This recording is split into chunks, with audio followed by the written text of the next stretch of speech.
Hello and welcome back to another new episode of the Washington Nationals franchise. We finally took control of the division in the last episode. We have a game up on the Mets at a 38-31 record, and we're going to hopefully do what we can to hold on to that division lead for the rest of this season. I've got another 4 series I plan on playing in this episode, finishing with 4 games against St. Louis. But before we get to the first game, I have a few things to talk about that we need to get through here at the start. The first being, I was just kind of planning out my content for the rest of the MLB The Show 23 year. And with how little time we have left, like it's crazy with how late they announced MLB 24 and how early it's coming out. We don't have that much time left. We only have about a month left. So even if I were to play a new episode of the Nationals franchise every other day, with the amount of episodes I anticipate that taking to get through this season the way that we're playing it, that would put us at right about the week before the new game comes out where we finish up this season. And obviously I said my plan was to finish out this season in the way that we've been playing it, and then after that continue on in future seasons, but just sim it and do maybe 1 year per video. But with how close it's going to be cut to the end, I think we're going to have to change the plans slightly.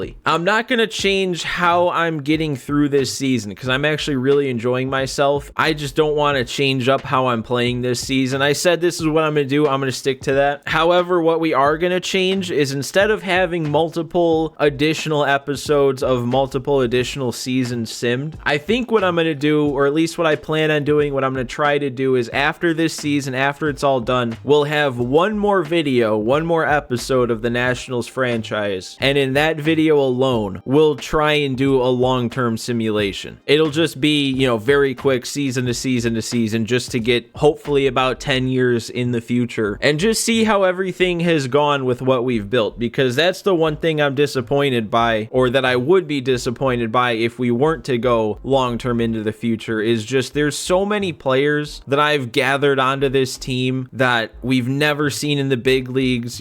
Just traded for Angelo Curran, but we drafted Zapata all the way back in year 1. Same with Almanzar. We have so many different draft picks, all of these center field prospects that we've been waiting on this whole time. So if I were to just end it after this season, I feel like there's just so much that we built up that we would miss out on. So that final episode, simming into the future, it's still really important to me to want to get to. But at the same time, like I said, I'm really enjoying the way that I'm playing through this franchise right now, so I don't want to change that either. The next thing I want to talk about, and this has more to do with the actual franchise mode itself, is last episode I floated you an idea for a potential trade. I was going to try and get Camilo Doval from the Giants along with Victor Robles, because on our end, Sir Anthony Dominguez has kind of been struggling as our closer. I mean, he has 15 saves, he's only blown 1, but a 4.57 ERA is not what you want out of a closer. Also, the Victor Robles acquisition would be because James Wood isn't really having a good rookie season here, and right now he's only in the starting lineup against a lefty starter. So if we could get a different righty outfielder to start against the lefties, and then we can send James Wood back down, maybe develop a little further. I'm worried that having a bad season would ruin his development. I think that would probably be a good move. So that's the initial trade I was thinking of. However, I went through and I was looking at a couple other options, and I think I found an option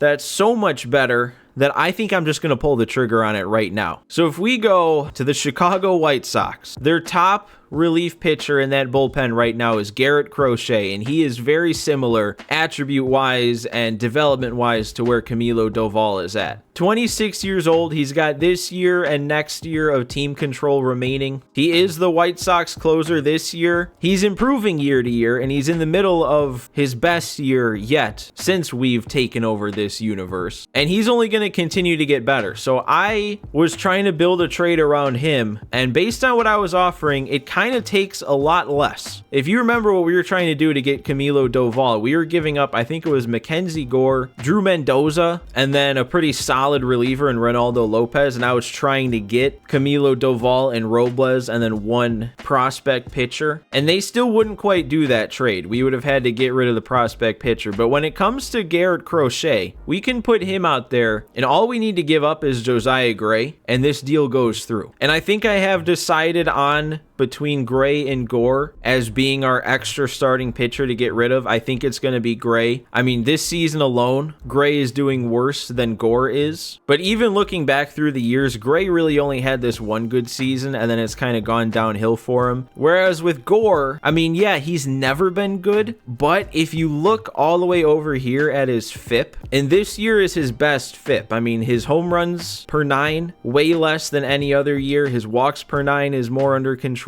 His Ks per 9 is also lower, but that's his highest attribute. So if there's anything that's going to bounce back, it's probably going to be that. It's also the fact that he's an A potential where Gray is done. Like, he's not going to get any better. Gore is going to continue to improve. So I really think between the two, if I can get rid of Josiah Gray and still get something good back, that's what I'm going to do. But I'm not done building this trade there, because on the White Sox end, they're still in the wild card picture. They're still trying to compete this year. So it wouldn't make a ton of sense for them to just give up their top relief pitcher arm. And I'm not here to make the trade make sense on both sides. I don't really care about that sort of realism in this. But the reason I'm fleshing out this trade and saying that them getting back a relief pitcher makes sense is because if we add in Scott Efros, who I will say, I love pitching with him. He's done great things on our team. But we could get back a 22-year-old B potential starting pitcher who's already a 75 overall. And that works as a trade. And I know I'm terrible at over-explaining everything, but at this point, I feel like I'm just going to kind of lean into it. These episodes are going to be long regardless of what I try and do, just because I get too into it. So with Noah Schultz coming back, he's basically like resetting the timer on Josiah Gray. He's up to 28 years old. He's not going to get any higher than a B. He's not going to get any higher than that 82 overall. And that's kind of what Noah Schultz is, except without the age and without the service time. So that's like what I said, resetting the clock. I don't know if it's frowned upon to go into that edit player screen and look at the actual potential rating number, but I did, and I think Noah Schultz was either 81 or 82. And I figure when you draft players in that post-draft screen, it does tell you their actual potential rating. So I figure if the game lets you see it in a normal way, it's not a bad thing to go in a little more in depth to find it out about people. But I don't know. Like I said, I don't know if that's frowned upon. If you guys hate that, I won't do it anymore. But that lets me know that Noah Schultz isn't, a high B potential prospect, but what he would give us is a little bit of that protection that we would lose by getting rid of Josiah Gray, which is just that right now we have 6 starting pitchers that if one gets hurt, the other one could get slotted right in. If we get rid of Gray, we'd lose that. But Noah Schultz, I feel like being at a 75 and not being somebody whose development I'd be super concerned about because he doesn't have that far left to go. I feel like he kind of gives us that security that if a pitcher gets hurt, he'd be the one I'd just slide in and start. And then when it comes to replacing Scott Efros, because here we're getting rid of 2 major leaguers for only 1 back, but Crochet would be our new closer, so Dominguez would essentially slide down into the Scott Efros role, and then we can just bring Jose Ayala back up to the big leagues, and he started in the big leagues. He was pitching pretty well, actually, in the big leagues, so I have no problems bringing him back up. I think he'll do fine. So I am pretty set on this trade, so we're going to go ahead and go through with this. The stars aligned here. I think this is a good move, so we're going to go through with it. We're going to offer the move to the Sox, and they accept it. It's done. The deal is done. But we're not done yet, because remember, I still said I wanted a different outfielder to replace James Wood to start against lefties so we can get Wood sent back down. So we're still looking for options. options. Victor Robles is still on the table as somebody that would make sense. There's also Benny Montgomery from the Rockies, who's 23 years old, B potential 77 overall, and he's a little better against lefties, good in the field. So if we're looking the younger player route, that could make sense. However, if we just go one team over to the D-backs, they've got a guy by the name of Drew Jones, who happens to be 22. He happens to be a 79 overall already, and he happens to be an A potential. Now, if you remember back, I can't remember if it was last episode or two ago, the Diamondbacks offered me a trade, and they wanted Elijah Green. So we already know that they want Elijah Green. They offered me this dude initially, Emmett Rouse, whichever one. He's 22. He's also an A potential. So I was shocked when I put Drew Jones on the board on their side, and then I put Elijah Green on the board on my side, and it would work. I didn't understand why this would work, but the more I looked into it, the more it kind of made sense. On their end, this is Drew Jones's third year. This is his last year being a renewable contract, and they're going to have to start paying him arbitration money from here on out. His numbers haven't been amazing. So you factor those two things in, combine it with the fact that Green is also 22, but he has no service time yet. They're going to be able to renew his contract for 3 more seasons. And right now, he's not all that much worse in terms of overall. It starts to make sense a little bit more. And then to me, it fully makes sense when you see the Diamondbacks are one of the worst teams in the league. They're almost 20 games below 500. They're in no place to compete anytime soon. So for them to want to give up a young dude who's already got a couple years under his belt for somebody who would reset the clock on that center fielder prospect timeline, it really makes sense why they would do it. And it makes sense on our side to do the trade, because this is what we're looking for. A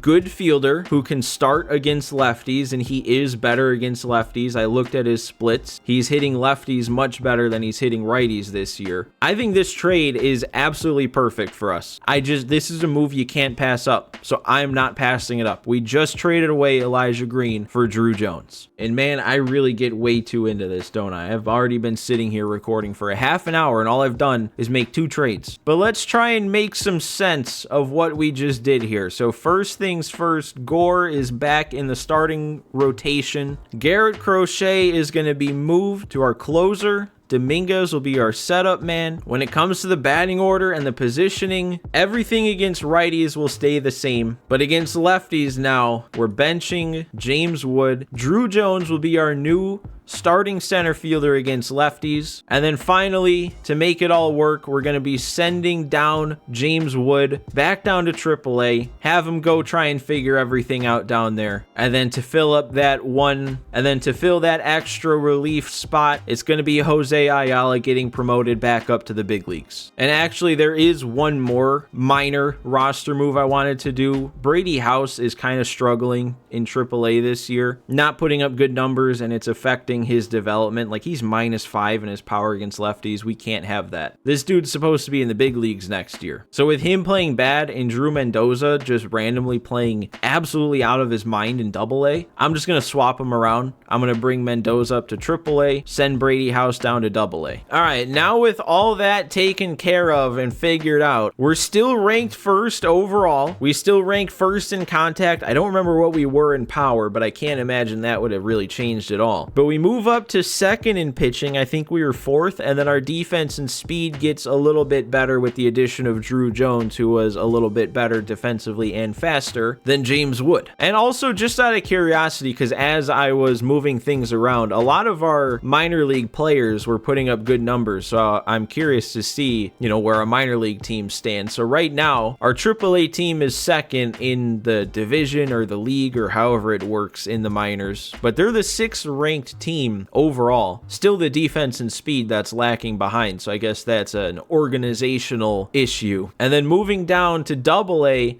wow, we're actually top in this division, 39 and 20, 7th ranked overall. The pitching though is terrible. The pitching in our organization is just in the bigs and in AAA. Once you get down to AA, yeesh. But hey, the entire organization is putting together a good season. That's pretty encouraging. So let's get on with our simulating here. Like I said, we're going to be playing through this Cardinals series today, and I wouldn't be surprised with how good the Cardinals are if this is the series that I save my full game for. And I wouldn't mind using Mackenzie Gore if the rotation works out that way, just since he's the guy that I decided to keep around, and I moved him back into the rotation, so I wouldn't mind throwing a game with him. But here we get into our Cincinnati series, and game 1 of the series goes to us. 4 runs at the plate was enough. Keibert Ruiz with a double. His numbers are starting to climb back up. I mean, look at that average, up to 247 now. Bobby Miller with a really nice start. Garrett Crochet picking up his first save with a scoreless 9th inning. That's exactly what we want to see. And game 2 of the series is going to be another victory, this time 4-0. We had a good start from Cavalli, so he had a couple good starts, then went back to a bad start, and now he's putting together another good one. We have 7 scoreless innings with 12 punch-outs for him, and then Jose Ayala coming back up to the big leagues. That's his first career save. And we're only a couple weeks out from being done with scouting. I think I'm just going to leave it as is, because it seems like both of these shortstops we focused in on are pretty good finds. So I want to make sure we get them fully scouted, continue scouting those pitchers. We only have a couple weeks to go until the draft. Like, that actually might be happening next episode. I wouldn't be shocked. So let's finish this Cincinnati series. Can we sweep them? We get a critical situation to do it, but we are in a tough spot. Very tough spot. Oh, and they're actually, I assumed with it being, you know, the closer out there and down 2, I assumed they were sending me in to like try and spark a rally, but they're only sending me in to player lock as Luis Garcia and continue his hitting streak. So there's only so much I can do here, but getting Luis Garcia on base would be as good of a start as we could ask for. And, well, that's unfortunate. We're not going to continue the hitting streak, so it seems like it's going to end at 19 games, but we do get on base for Isan Diaz to be the tying run. And I definitely could hop in and control this myself, but I think I kind of have settled on the decision to let player locks stay player locks.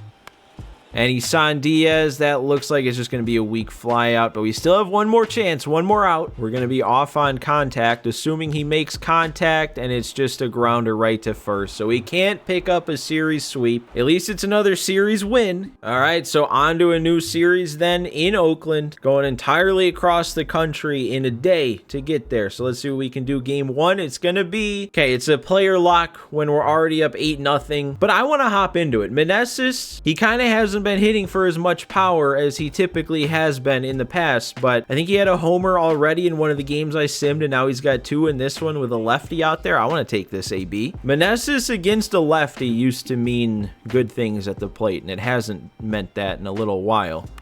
And that's the kind of pitch that it should mean that, and I'm grounding out. Looks like we're going to get one last at bat here with 2 outs in the 9th. Same lefty still out there. Out, and I get under it that time, but too far under it, nothing off the bat. Just don't know what it is. I can't hit for power with Joey Meneses this season. Looks like Leo Blanco, yeah, he's just going to go ahead and finish it. I think he gave me 2 more scoreless innings. I haven't focused on this enough, but Leo Blanco now is, I think, about 20 innings into his major league career, and his ERA is a bunch of donuts, bunch of zeros. But yeah, I have to put a quick spotlight on Leo Blanco here, because dude is 16 appearances and 20 2/3 innings into his major league career. He's given up no runs, only 8 hits, and only 2 walks. His whip isn't just under 1, it's under 0.5. And look at his development as a C potential. You know, granted that C potential was probably like a 78, I think, if I remember to when I drafted him. But still, through 2.5-ish months of the season, he's gone up +6 in his hits and home runs per 9. This is looking like he had a fast track. All right, let's see if we can take another series here early. It's going to be Gore's first start back in the rotation, and we're getting thrown into a player lock. We have, okay, it's another, or I meant to say thrown into a critical situation, but it is another player lock, and it's another attempt at a 3-homer game. We're in the 7th. We're up 6-3, so that means that Gore had to have had at least a solid start. But sure, why not? I'll hop in with Soto, see if I can hit his 3rd homer. He is at 23 bombs this year. Oh, but I'm getting jammed. I guess I don't need to be swinging at that, do I? But that's a good pitch. All right, we're close enough in. Okay, now Caleb Ferguson's giving up a solo shot. Man Supply gets us out of it. Can we add more on? Not that inning. We got Sir Anthony Dominguez in now, who's going to get us through the 9th. Or, no, that would have been the 8th, because the 9th is Crochet's. We are going to be coming back up, though, one more time. Same situation with a runner on second. This time it's a lefty, but we have the 99 clutch active, so that shouldn't matter a ton. Oh, and I'm late again. Man, I'm not making any good swings in these player locks. All right, moment of truth time, though. Can Garrett Crochet get us a nice, clean... Why do I have an appearance to play here? I'm just going to skip that. I don't need to field. He's got out number 1. He's got out number 2. Base hit allowed. I have another appearance here. I may as well hop in. I guess if I have a chance to influence this final out, maybe I should. Oh, man, that's kind of hit. Okay, no, we're there. I always kind of hate player lock fielding as an outfielder, but we got it. Routine play. Crochet with another save. Big day from Soto, even though I didn't do anything with him. And another series win. So we've won 4 out of 5 to start this episode. We're up to a 42-32, 3-game lead on the division. Let's get a sweep this time, though, maybe against Oakland. Another one, critical situation in every single game of this series. This time, though, it's a little bit more impactful. We gave up the lead in the bottom of the 8th, which, if that's who I think it is, as our brand new setup guy after being demoted from the closer, are we going to have to demote Dominguez even further? We got Soto up right away. Clean inning, top 9. We just got to pick up 1 to keep this game going, but I got to see. Is it really going to be... Oh, no, it's Ayala. Drew Jones was in the game today also, and he has a triple that drove in 2. So let's see what we can do here at the end. Oh my God, okay. That's a bad pitch to miss for strike 3 in this spot, especially. I timed it up. That makes it even worse. Oh, and then I'm hitting it on the ground with Meneses. So our 2 best hitters back to back. I time it up, and on one of them I whiff. The other one I just hit it right on the ground. What can Isan Diaz do for me? He can hit it back up the middle. Another one that I timed up and did not put a good PCI on it, but at least we got a base runner out of it that time. And now Casas will follow that up with another base hit of his own. I've been on every single pitch timing-wise. We just need to get the big hit. We need one put in the gap. Oh, Ruiz, did he get that enough in the gap?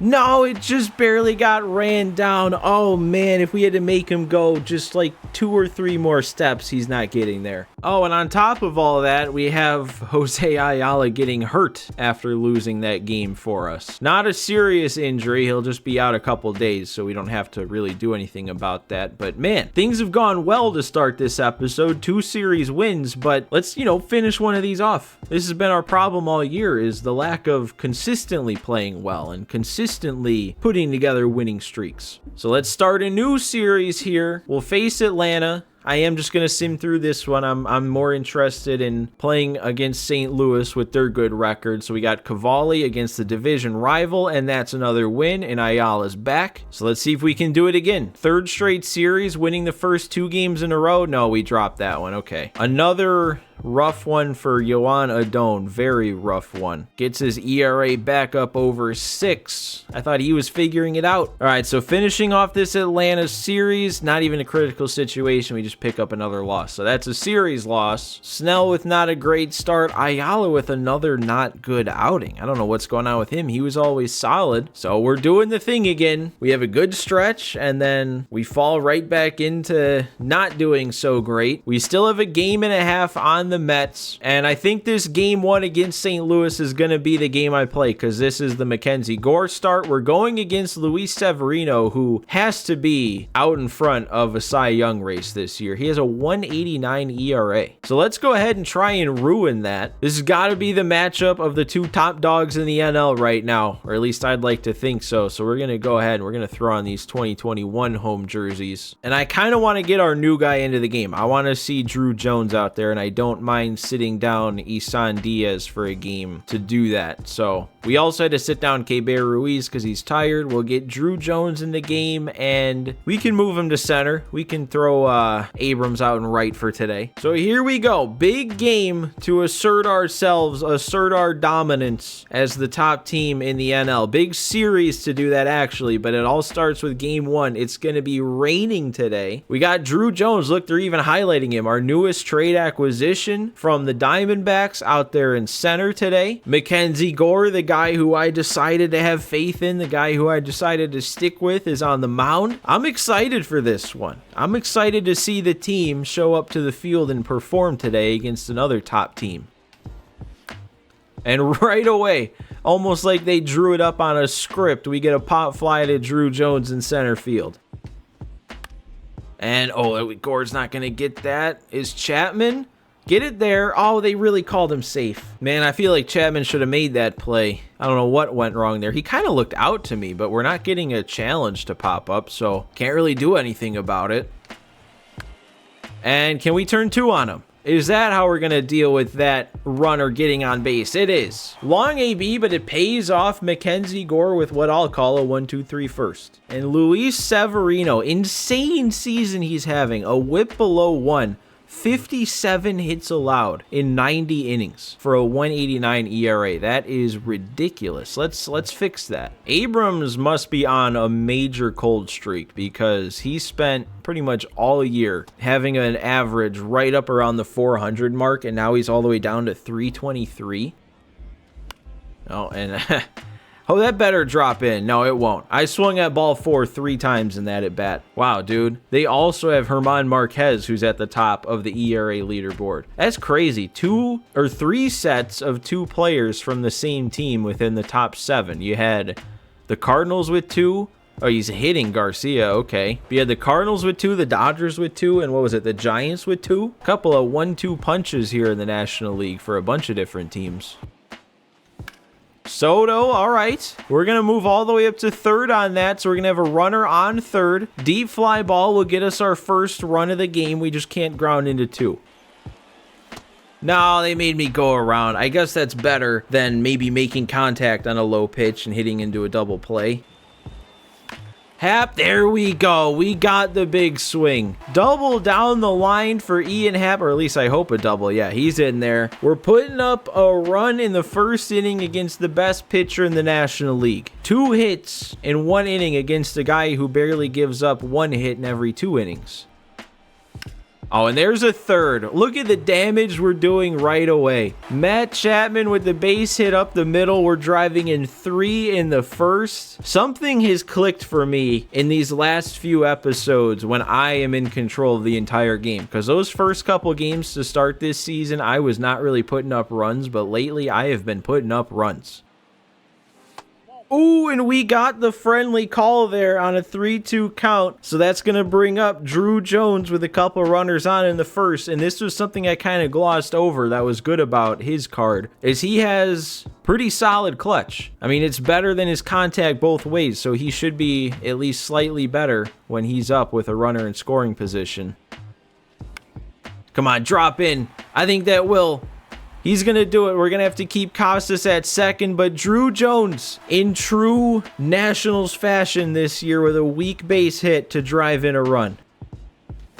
No, I didn't quite get the PCI up there, man. A hit from Alfaro there might have done it, but Severino survives the first, but not before giving up 4. As great for Mackenzie Gore also. We got him a big lead to work with right away. There we go. We kept it in the zone. Got him looking. Oh, and we got Goldschmidt chasing now. There we go. Fly ball. I kind of wish we had Drew Jones, but I didn't want to mess anything up by trying to switch to him. But that's a 1-2-3 second after all the runs in the first. I'm liking this game. Okay, but there we go. More weak contact from Gore to get the third started. There we go. More weak contact. Happ over there at third. And that one's not hit hard either. Right to Soto out there and left. Another good inning from Gore. Oh my God, dude. I can't figure it out now. I'm really going to let Severino salvage a passable start out of this. Oh my God, and then I'm punching out on what was actually a really nice slider. I really can't believe this. I'm letting Severino turn this into a decent start. There we go. That's what I'm hoping for. I want some punch outs with Gore. Oh, he didn't make contact on that. That should be another strikeout. He's actually going to get on. Oh my God, that's twice. That's 2 times in this game. Both their hits, their only 2 hits, are Brendan Donovan beating out Bang Bang Place. I don't really understand how Jorge Alfaro, who had... Oh, he was out. Oh, come on, game. You're not going to let me challenge that one either? Well, what are my settings? Are challenges, like, not on? Well, we do have perfect umpire calls on, so according to that setting, I guess he's been safe both times. Even though he's definitely not. That foot is not on the base, and the ball is in the glove. What's lost on that, too, is I swear, at least visually, it didn't even look like he made contact on that pitch either. That was way below the zone. Somehow, bat was on ball.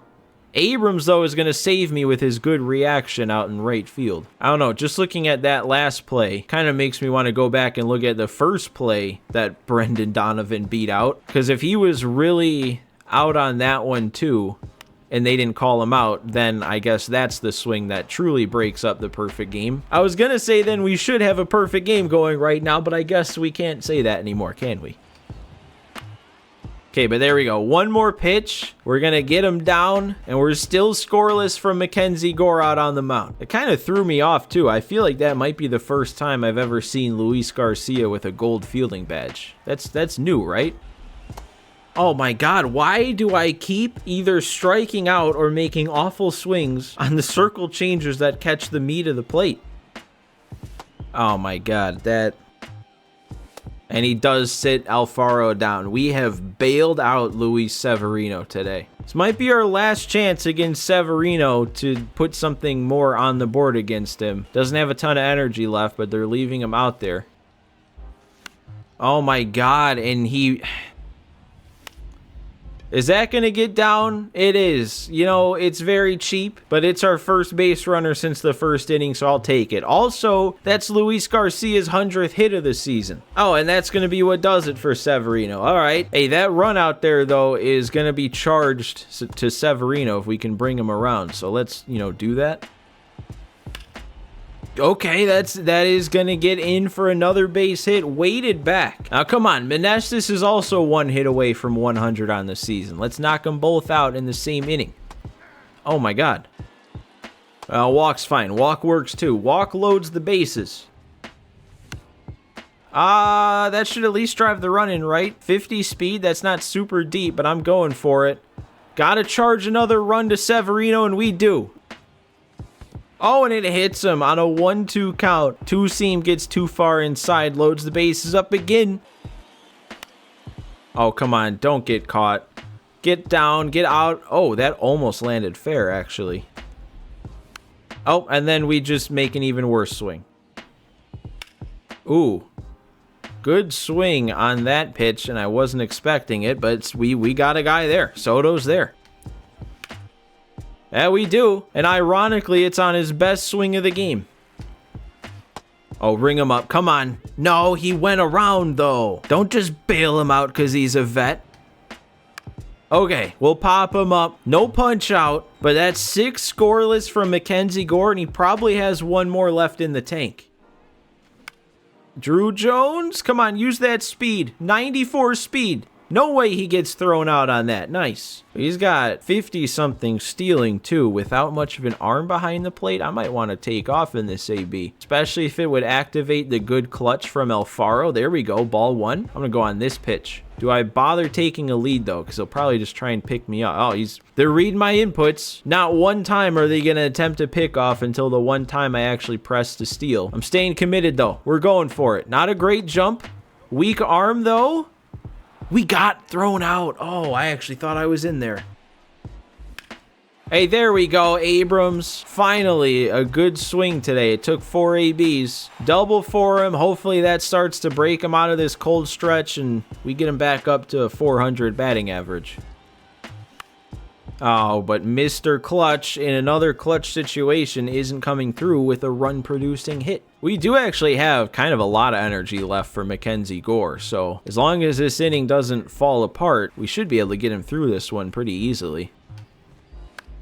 Come on, Hap. Tough play. Get it there. 49 speed. No. Man, Nolan Arenado made that same play look even closer against a guy with double speed.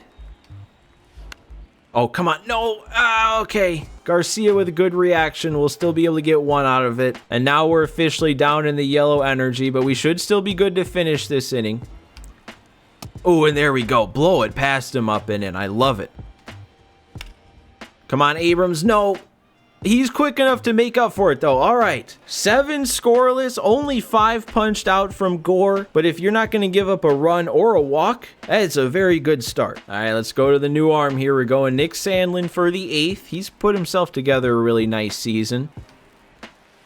And there we go. Slider stays in the zone. 3-pitch punch out to start his outing. Ooh, that one was hit hard, but Casas is right there.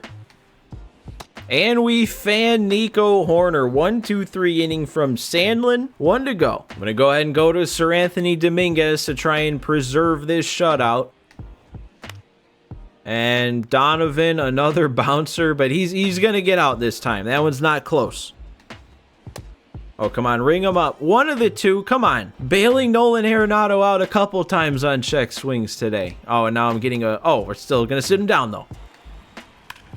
And we'll end it on a very hard hit ball. 104 off the bat, but we finished the shutout. I would say that's a great game all around, but I would have liked a little bit more offensively. Like, I know we put up 5. 5 is a good number, but when we put up 4 in the first inning, you want a much more explosive final score than just 5. And we don't pick up the win in game 2 of the series to keep it going. I mean, we put up 5 also on their other top starting pitcher, but our pitching was the letdown in this one. All right, well, we got a split series then after 2 of the 4 games, and the Mets are back breathing down our necks. They're putting together at least a somewhat decent stretch here with 3 wins in a row. So not only do we want to win this series, we also got to keep them at bay. Cade Cavalli, give me another good start. Act like our ace. He's acting like our ace. He's got a shutout going late into the game, just like what it says. Up 3-0, but we're in a tough spot. I would not actually be shocked if I kind of just take him out immediately with 2 on and nobody out, but we'll see. Oh man, no cinematics or anything. We're just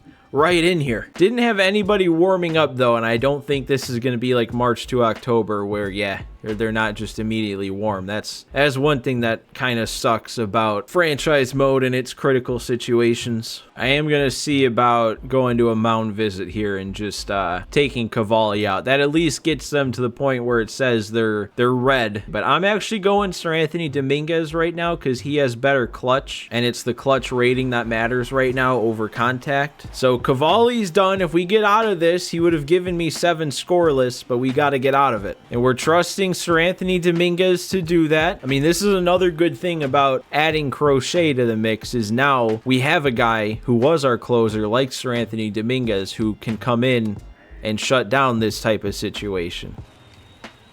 There we go. Big strike out there. Got the chase inside. Okay, that should keep everybody where they're at too. Hap, oh, he actually barely got there. I thought that was going to be easy.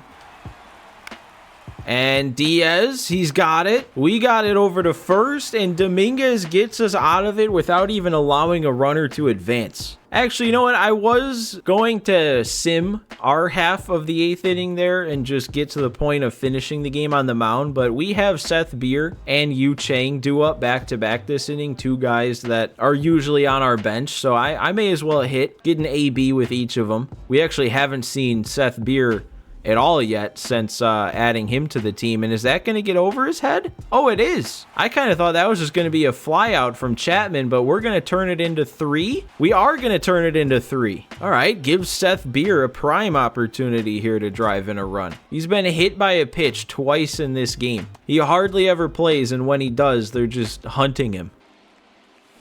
Oh, and that's why. Perfect, perfect. Lefty, lefty. Seth Beer's going deep. I guess it makes sense. You don't want to throw this guy a strike. You may as well put him on base. All right, well then, save situation no longer in play. We'll go to Nick Sandlin to pick up this final inning. And a splitter that did not mean to stay in the zone, but did, is what sits him down. Grounder. Beer's going to handle that over at first. 1 to go.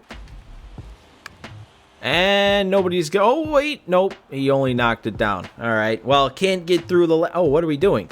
What? I would have canceled the throw if I thought it had a chance of doing that. I didn't think a yellow throw could do that. I thought it was only red throws that get away. I mean, you'd think 11 months into this game cycle, I would know how the game works, but I guess it always has a surprise for me. Oh my God, that's really going to get over his head. You have to be kidding me with how the shutout was ended in this one. My God, and now they're just keeping it going. Just sit down, please. End this game. There we go. Roll him over. Had to leave it right down the middle, but we got the win. I mean, we knew we were going to get the win. It was just didn't need to last that long. All right, so the win there at least guarantees a series split. Oh, we got a guy down in Double-A coming back from the injured list. But let's actually finish an episode strong here. What do you say, Adone? I know you still got it left in you, even though you have a terrible ERA this year, but one good start. Rise to the occasion, buddy. We're in another critical situation. We're up 7-3 though. This is looking good, and Drew Jones has a multi-home run game, so sure, I'll hop in, try and get him his third. Finally got a sunny day here in this series. Well, that's not a home run swing, but it is another hit swing. Oh, and since I have the player lock running opportunities set to only action pitches, I can't just take off and steal. It's not going to work that way. I still will. But yeah, it's just going to be a grounder. Okay. And Ferguson finishes it off. We do come away with a series victory. Clutch up in the final game to take a 3-1 series victory. Drew Jones with the big game. Adone had to have had at least a good enough start. Looks like it started out shaky with 2 in the first. Bounces back, gives us 5. That's good enough for me. And that is going to do it for the action in today's episode. I think overall we improved the record. If I remember right, we started 7 games above 500. Now we're a full 10. Still only a 1-game lead on the Mets, though. They're not making it easy, so we didn't build up any more wiggle room there over the course of the episode. But overall, a pretty good one. We saw a couple solid games, actually, from Drew Jones, our newest player. Crochet with a couple saves picked up. I'd say the moves today I made, at least so far, are looking pretty good. But that's going to do it for another one here today, guys. Again, thanks for watching. Thanks for sticking with me. Thanks for sticking with the series. And I will see you next time.